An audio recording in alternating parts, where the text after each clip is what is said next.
What's up, everybody? Welcome back to another episode of SSPN, Ethan. It's been a minute. I'm so glad to be back. Why were you laughing? I totally missed it. No, Could no, you hear my mouse? yeah. Yeah, that's what it was. I figured. I was turning on Do Not Disturb because I had my phone going off. We got 3 people in here already. We appreciate Excellent. y'all. I know it's been a holiday hiatus. We hope you guys had a very Merry Christmas, Happy Holidays, all that good stuff. Hopefully, you guys got some fun plans for this weekend, for New Year's Eve. It's about to be 2023, and the Spurs are going in to 2023 on a win, Ethan. Tell me what you thought of this, I believe, 122 to what's the 115. 115 final score here for the Spurs. You know, the struggle for them, it seems like, just since in this time we've been off and the whole season is finishing games, but especially in this month of December, and they were able to do it tonight.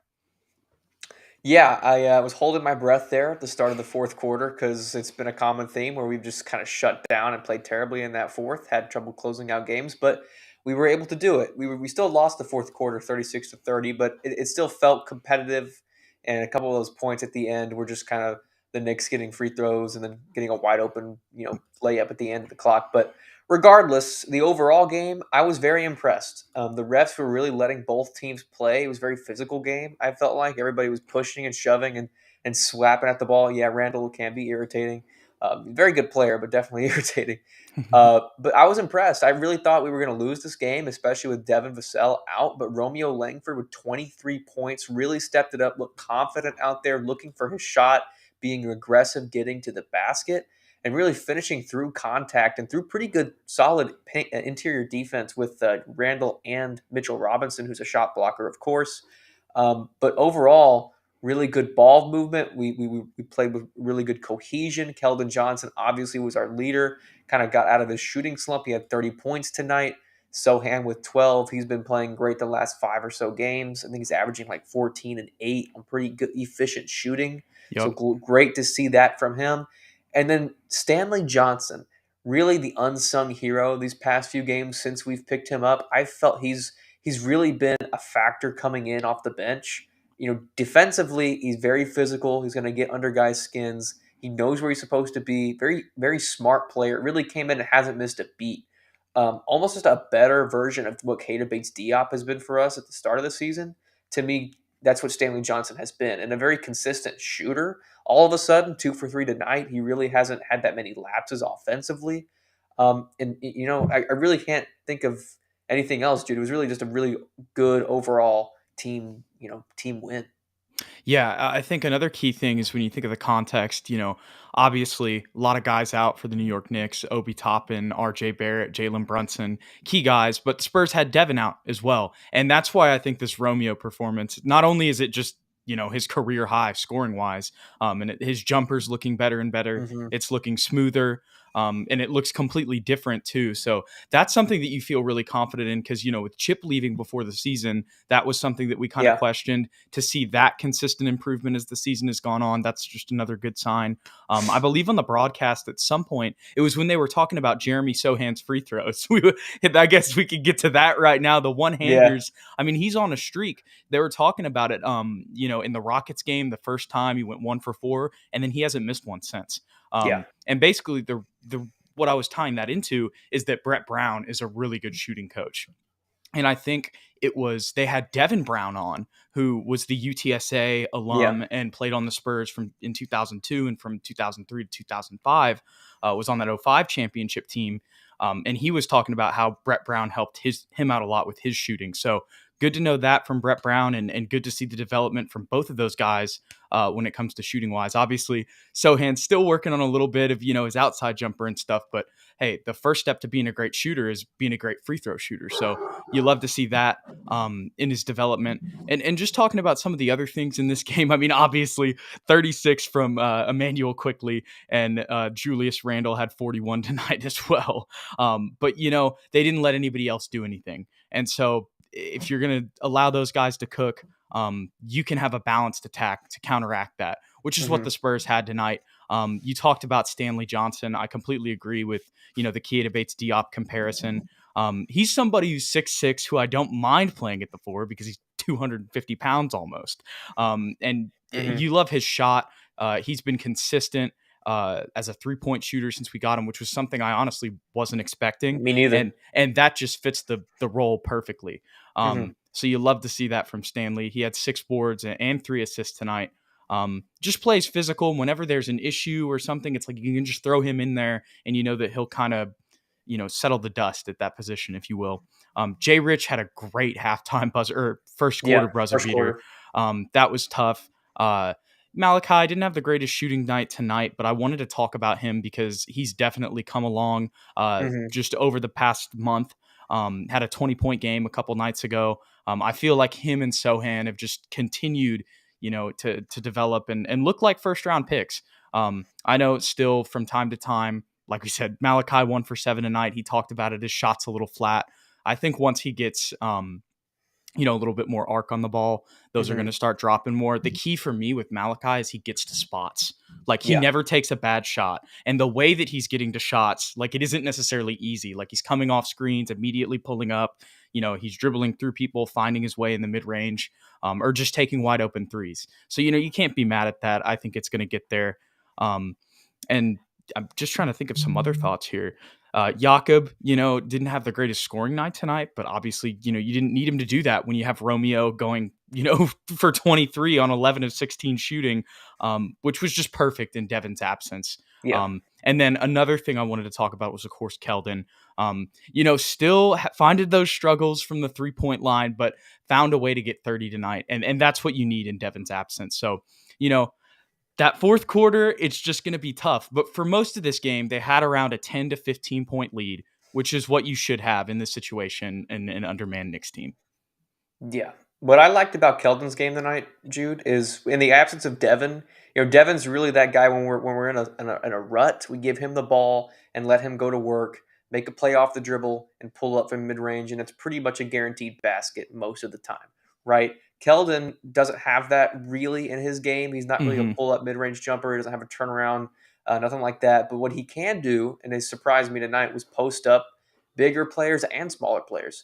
When we were in need of a basket, he could, had a running hook shot, spin move baseline, looking like a old school Charles Barkley a little bit with like that undersized 4 build, and a lot more of a consistent shot as of late than it was at the beginning of the season. I don't know if that's an abnormality or if that's something that he's been working on, but I'm totally fine with him continuing to do that, especially if his struggles continue from 3-point land.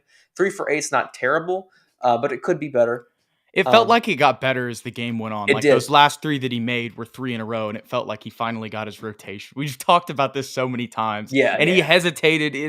It's just something he's got to continue to work through. For sure. And speaking to Malachi, I was at the game when he had, was it 23? Yes, I believe. He Yeah, that was looked it. Right, great. that was against the And Jazz. it was like he didn't really do anything differently either. It was just all of a sudden his shot was falling. Right. So I agree with you 100%. He's getting to his spots. He looks confident. He knows how to play basketball. He's a very smart player. He knows what he's good at. He knows what he's not good at. And if as soon as he makes that tweak with his shot and just makes it a little more consistent with a little more arc, he's going to be a great player because we saw what he was capable of when his shot is actually falling. I think just the key overall, just kind of since we've been gone this December, the team is getting better. Like Yeah. to put it bluntly, like Malachi is getting better every game. They're picking out some wins here and there, nothing crazy. We're still going to be in the lottery. It's not like that's going to change, Yeah. but at the same time, you're starting to see some of those returns on your investments where it was like, okay, it feels a little stagnant here. And now you're starting to see the improvement, which is really all you can ask in the context of the season. Everybody looks more aggressive. And Zach Collins, I know he only had one shot tonight, He but over the does. course of this last month, he's looking for his shot. And that's something that I wasn't expecting at all because when we got him last year, and then really the first month or 2 months of this season, he's been Hmm. a playmaker from the high post. Might take a pick and pop three every once in a while, an open layup or a wide open dunk. But now he's actually getting in the post, facing up, Right. knocking down mid range jumpers, running hook shots, baby hook shots, whatever it takes, jump The hooks. baby hook I've seen a lot recently over the past like 3 games or so. That's what he did in Gonzaga, and that's what he started to do in Portland right before he got hurt. And I think we all kind of forgot about it because he was just, I think Sean said it tonight. So many guys sign with the Spurs, and they're like, I'm just going to try and fit in the system and not force my shot. And he was like, "We They were talking brought you about here to Stanley score. Johnson, Yeah, right? we They brought don't you here to forget. score." And he's capable of scoring, and he's finally, doing it. Not tonight, obviously, only one shot, but he didn't need to score. He was plus 14 in the box score, really aggressive defensively, and really, creating space in that paint. But I really like what I've seen from Zach Collins. Yeah, me too. The only thing is like sometimes just because he's got a more slender frame, That's like true. he'll play good defense and like He still when gets beat. Julius Randle's coming at you, you're going to get beat. But speaking of that defensive stuff, like we saw some blocks tonight from him. A lot of Um block. and it's like when he's getting beat though, it's like okay, most of the time he's giving maximum effort and like he's got his hands up. And so at that point it's like that's a lot better than it was earlier in the year and the best we've seen, since his time in San Antonio. And that's why we have Jakob. I'm not saying he's like the perfect solution, but he's Right. playing better. And obviously, we want to draft a big guy. We also have Bassie on a two-way, Right. And I was surprised Roby didn't play tonight because he has a very similar body to Julius Randle. I thought Yeah. maybe he would have gotten some minutes just to have some fresh legs guarding him because he dropped 41, but Mhm. evidently Pop disagreed. Yeah. Yeah. It's kind of funny you mentioned that because it's like with Stanley Johnson, you almost forget about him, which Yeah, is crazy because I still really like Isaiah me too. Roby, but that's the benefits of depth for sure. Yeah. And shout out to Alize Johnson because we cut him to get Stanley, and Stanley is like obviously an immense upgrade. Way But better. Alize is still down there, like top tier G League player. Like I want to say his first game back, he had like 17-11. I'm like, you do it, bro. You go for the Austin Spurs. He's just a crazy dude, man. Yeah, Alize he's Johnson. funny. This is a great point here by M Easy. I need That's Zach true. to dunk that ball on the fast break opportunity instead of that weak finger roll. And you could see him on the sideline. He was like, "Oh, I should He have." said And it. He and went like Devin that. Devin was like this. He was like, "You got Yeah. to dunk that." So definitely does. And it's like that's another thing I feel like that ties into what you were mentioning with Sean, where it's like sometimes even now we're here in year two. It's like, oh, I don't want to go too crazy and Pop might, let me just go for the Yeah. layup. It's like, Zach, you're 6'11", 250, like dunk that thing. Throw it down. So Throw yeah, it down. for sure. For sure. The aggressiveness was just the embodiment of the game. That 6 minute stretch where we had was it like two chase down blocks, and then was I'm it so glad you Jakob didn't mentioned jump those. at Julius Randle's pump fakes, and they had a Uh-huh. shot clock violation. The bench was up, screaming, clapping. Devin was leading that charge. I don't know if you saw that.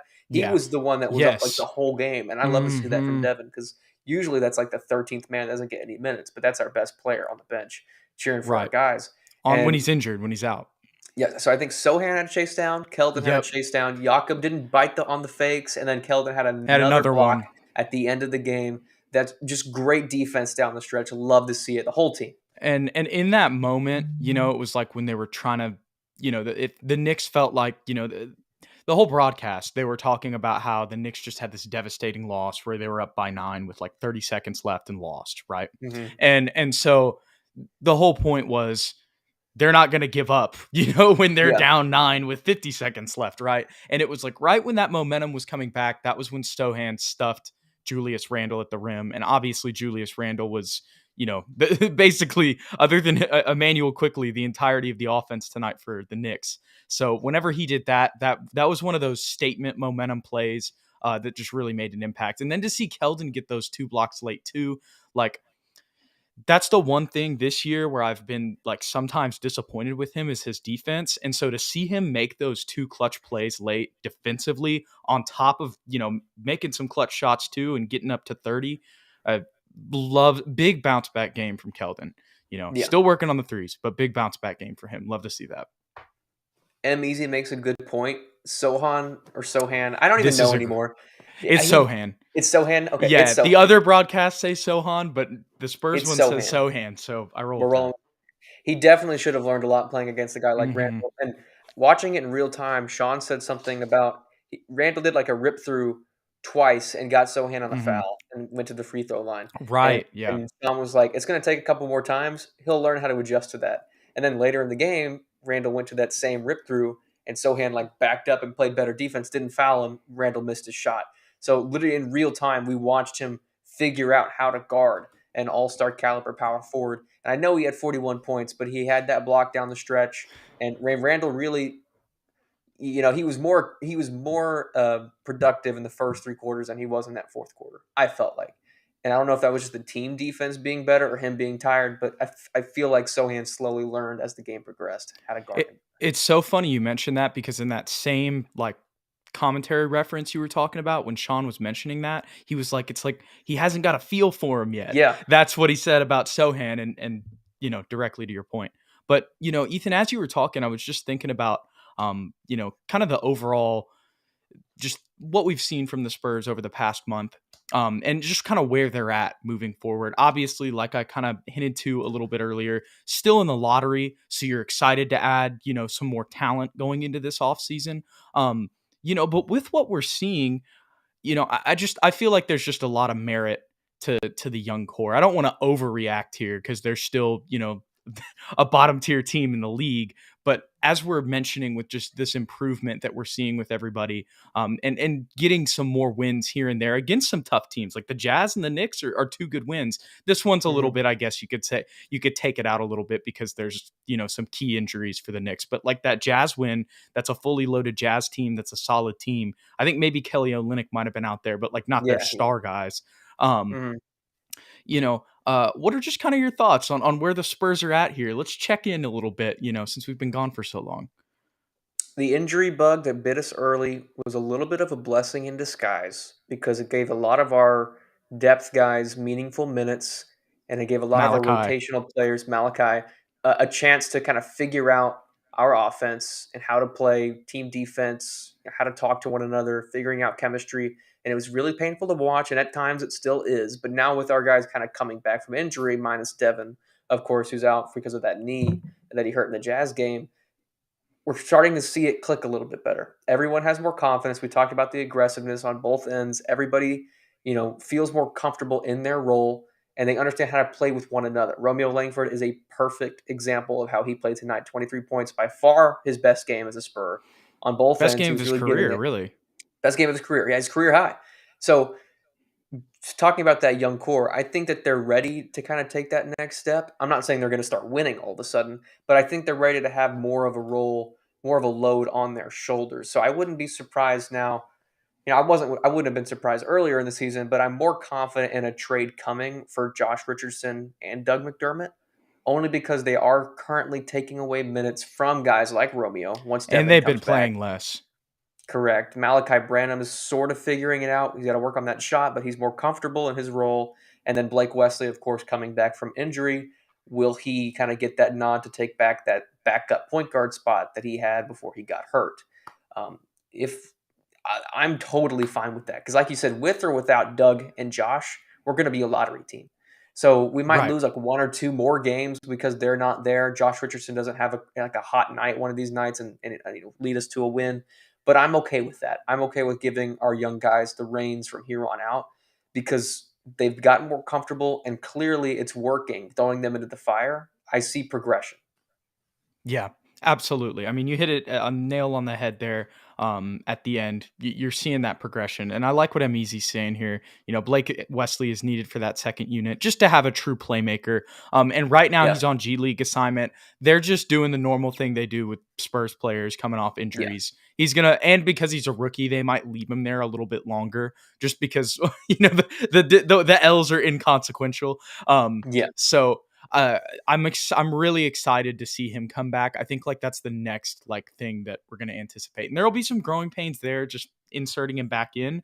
But this is kind of the thing that we've been talking about, like before when we had our little holiday break there. Like we always talked about like it's just reps, like they just got to get more reps, and this progression that we're seeing is a result of that. Like that's what we were saying, and sometimes it takes a while. Like it might take like 2 months. It felt like, Yeah. but they're young players. They've got potential. And that's one thing that also Sean's been talking about on the broadcast so much is like, don't give up on these young guys too quickly. Like Lauri Markkanen is a great example. Yeah. Not that the Cavs gave up on Colin Sexton, but like there's just a lot of like 25, 24-year-old guys, even Zach, not to that extreme, but still that are just kind of taking that next jump. And so just because, they're 22 or 21 or 19 and they're not, John Morant, we don't have to be completely out on them. Yeah, for sure. because a lot of these Yeah. guys are one and dones anyway, so they didn't really have Right. that. Like Timmy was in Wake Forest for 4 years, so he came Hmm. in immediately was an all star. Like that's to be expected. Everybody else, 1 year they come in at 19 with a 19-year-old's body and mindset. They don't have that basketball schooling. We can't expect the world from them. And everybody was, on Sohan because he was averaging what, like 5 points a game on really inefficient shooting at first. This Hmm. past 5 games, 14 and I think 7 or 8 rebounds with Yep. 46%, 7.8. 46% shooting. And the last since changing to his one-handed free throw, I think he's 16 for 19. Yep. So Yep. just give him that Exactly. time. Right. Exactly. Well, I think we got a good little question here to wrap it up, Ethan. We're a good 20 minutes into this thing. Our man Matt Wilson asks, coming into the end of the year for Mm, reflection, who's been playing above their pay grade, at their pay grade, and below their pay grade? I think this is a good one. that is great. I'll start off, or do you want to Go start ahead. off? No, you got it. You Okay. got it. All right. Who's been playing above their pay grade the whole year? Devin. I know that we expected him to be a star and expected him to be the second best player, but his consistency, like how consistent he's been, like his bad nights are like 18 to 16 points. You know what I mean? Yeah. And with how consistent he's been on defense, the playmaking we've seen, the bag he has. I was texting you the other night. I have a friend who's trained the Spurs before, and it coaches at a lot of their youth camps and it played college basketball. And he was just telling me like Devin Vassell, like that was his biggest takeaway from the Jazz game. He got free tickets, and the big bucket he hit over Laurie, that hesitation in that Jazz game, step back, like behind the back dribble, hesitation on Laurie in the paint, and then go get the layup with the up and under. Like Devin Vassell is for sure for me who's been playing above their pay grade. How about you? I would go Devin as well, but just to go a different route, Hmm. I'm going to go Trey Jones because a lot of people did not want him to That's a really good start pick. going into the season. I know Josh Primo is kind of a thing that we don't want to think about anymore, but everybody was saying give Right. him the start, and Trey Jones should be getting backup minutes. We should think about upgrading Trey Jones because he's just a second round pick. He's not that good. And he's not average crazy numbers, but for a second round pick who's just now getting real meaningful minutes as a starting point guard, he has surprised a lot of us. Basically, almost a double double with 10 points, 10 assists on any given night. Like that's a really normal game for Trey Jones. And defensively, we see the defensive stats, the advanced stats. He's one of the best defenders on our team.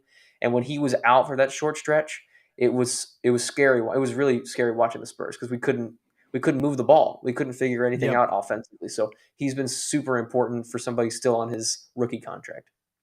I think that's a great pick because coming into he's been an NBA starter, really. Yeah. Well, maybe not starter, but still like a solid NBA point guard at the least. And he's recently the thing that he's decided to do is just go score in the clutch, like Yeah. taking people off in isolation, which is something else we haven't seen. And just as another good honorable mention, Easy brings up Charles Bassey. That is absolutely another one for sure. That Yeah. didn't pop into our minds, but it, yeah, for a two-way, oh my gosh, Charles Bassey is a definitely honorable mention there for sure. Who's playing at their pay grade? I would say Keldon. Got that big contract coming in the year. You know, definitely there's been some moments this season where he's played below his pay grade, but he's also had some really good stretches. So that's why I'm going to say he's at his pay grade, just because he's had some ups and downs, but he'll have some bounce back nights like this, still averaging 20. Um, doing what he needs to do, not over the moon, exceeding expectations, but being playing up to what he should, I would say. I would echo what you said about Keldon Johnson. Everything that you said was just right on. He's making the most money on Wishy-washy, our team. unfortunately. Huh? I said wishy-washy, unfortunately, Oh, just yeah. with the Every once ups in a and while. downs of the season. Yeah, For sure. For sure. If just to go in a different direction, I can hear you, Ethan. I don't know if you're Gorgie still Jang. here. Okay, Ethan, I don't know if you know, but Ethan's having some connection issues right now. It shows on here. So if you guys can't hear him and he's paused on y'all's screen, yeah, he has left the building. So unfortunate connection issues there for Ethan, but we saw he got to go he went with Gorgie Jang there for at his pay grade. I don't really have a response for that one. I would say that Gorgie Jang, yeah, I mean, he's just being the leader out there on the sideline. Okay, here we go. Here's Ethan. We got your back. Yay. Hey! So What's the you last said name you heard me say? Gorgie Jang. Yeah, Gorgie and, Jang, and yeah. I was talking about Gorgie. I was kind of laughing. Yeah, Gorgie Jang. I mean, you could maybe Right. say No, Jakob he's Poeltl being as the well, vet. but yeah, he's doing exactly what you want him to do. That's a good one. Okay. Now this is a tough one. Who's playing below their pay grade? Because it's kind of hard to like judge this because it's just a bad team. Yeah, below their Not an pay grade. untalented team. If any of the Spurs are listening. You could make an argument for Jakob only because scoring hasn't been huge, But if you but talk about the beginning of the year, he had like multiple 20-point games. You know what I'm saying? yeah, that's true. Yeah, it's a toss up. Like I love Jakob. I think he's like what's the word? Underrated as a center. Yeah. Somebody I'm looking at Josh it's kind of Jay Rich at times maybe. Sometimes he's not even on the court. Other in the times he drops recent like a stretch. 25 ball. Yeah. Mhm. Recently he has not been as impactful as usual. Yeah, you could say that about Doug as well. I'm gonna say Because that too. I would, and the reason I'm actually gonna go with Doug, it's just because Doug kind of has an inflated contract. But also the Yeah. reason Doug is getting paid like 13 million or whatever is because of like the leadership he brings too. So it's like he's not getting paid that much to, score 18 every night. Yeah, for sure. For But sure. that's what I'll go with, and that's just kind of the nature of his contract. So Yeah. Plus you pay for let me shooting. Jakob says Meezy says Jakob had Randall pump faking a lot. Yeah. And another thing about Jakob tonight, he was guarding on the perimeter. Like there were He two was doing really well. possessions like on a manual quickly where he like put the clamps on him and made him pass off like after he tried to drive and go back. So yeah, shout out to Jakob for that tonight. Adrian says that Spurs payroll makes it hard to It's find really someone true. that is below pay grade. Yeah. That's a great point. But any final thoughts to wrap up this post game, Ethan? I'm just happy that the Hawks and the Bulls are imploding because we have their picks. Yes, very good. Not Trey Jones, Trey Young trade incoming. Maybe Spurs have the fifth best Spurs, odds. Spurs 4D chess planting a bomb inside Atlanta that is DeJounte Murray. They knew. Yep. They see the Spurs are like the I don't fifth think best it's odds to actually entirely his trade for fault, him. but No. Did you yeah, see that I though? did see. It's so I did see stupid. that. It's like What are we I gonna don't. trade them? Their picks Yeah, back plus like like what? Trey Jones? Yeah, like here you go. Here's Trey Jones and Devin. Like, No. but like what? And Keldon. Like, what are we gonna do for Trey Young, anyways? No. Yeah. Stupid. Yeah, and then pair them with your superstar who just wanted to leave that team. Yeah. Like with DeJounte, right. like it would be the Yeah. same team. Oh my gosh. Anyways, well, we appreciate you guys. Thank you guys for tuning in to SSPN and just supporting us throughout the holiday hiatus we had, but we're back. We'll be making content here on the regular, doing post games, all that good stuff. And this in the time that we were off, it seems like that the Spurs season has gotten a little bit more fun. So hopefully we can have some more wins here and there, but not too many, so we can still get a top tier talent this summer. Facts. All right, y'all. We appreciate you guys. We'll catch y'all in the next one, and we'll see y'all later.